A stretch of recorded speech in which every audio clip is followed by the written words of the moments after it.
One of these innovations was the first true vascular tissue. Um, Somewhere around 400 million years ago, this primary cell wall made of cellulose became reinforced with rings of a much tougher, more rigid material called lignin.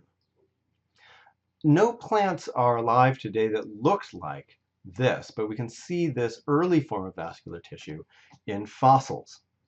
Ultimately, what happens through evolutionary time is these rings become thicker and more extensive until they form what's called a secondary cell wall made of lignin around the primary cell wall that's made of cellulose.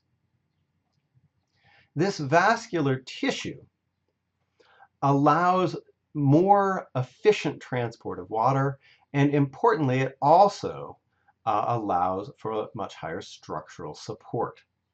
The cells, the vascular cells that were first, are first seen in the fossil record are called tracheids, and these are found in all modern vascular plants.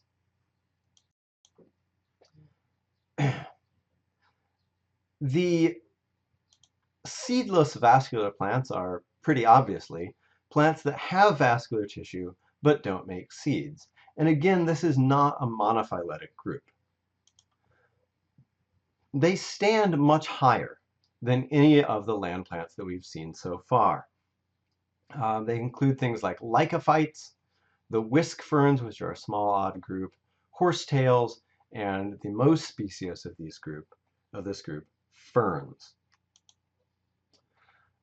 The lycophytes are also known as club mosses. They had a tremendous heyday millions and millions of years ago during the Carboniferous, when there were entire forests of these organisms living tens of meters high. Now they've been supplanted by seed plants, and they're mostly restricted to forest floors. They have another innovation besides the vascular elements. They have true roots. Roots are pieces of tissue from a plant that reach deep into the soil and are able to draw water from greater depth than, say, a moss is able to draw.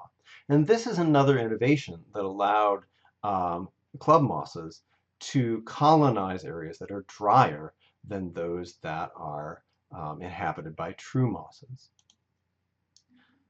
While the club mosses don't have true leaves, they do have structures called microphyls. These are different evolutionarily and developmentally from true leaves, but they serve basically the same purpose. They expose more surface area of the plant to sunlight, allowing it to harvest more light energy. The group of seedless vascular plants that you're probably most familiar with is the ferns. This is also the most species-rich group of seedless vascular plants. There are 12,000 species, and they are both abundant and diverse in form. So for example, there are some trees that are in this group. This is aptly called a tree fern. There are small ferns that grow in rocks. There are many ferns that are epiphytes. That is, they grow on other plants in a variety of different forms. And they can be found in relatively damp habitats pretty much everywhere. Again, though, these are seedless plants. And one way that you can certainly distinguish a reproductive fern from any kind of seed plant is to turn over one of the reproductive fronds, and you'll see what are called sori underneath. These sori are bodies that produce spores. And it's spores rather than seeds that float off into the world and start new fern plants.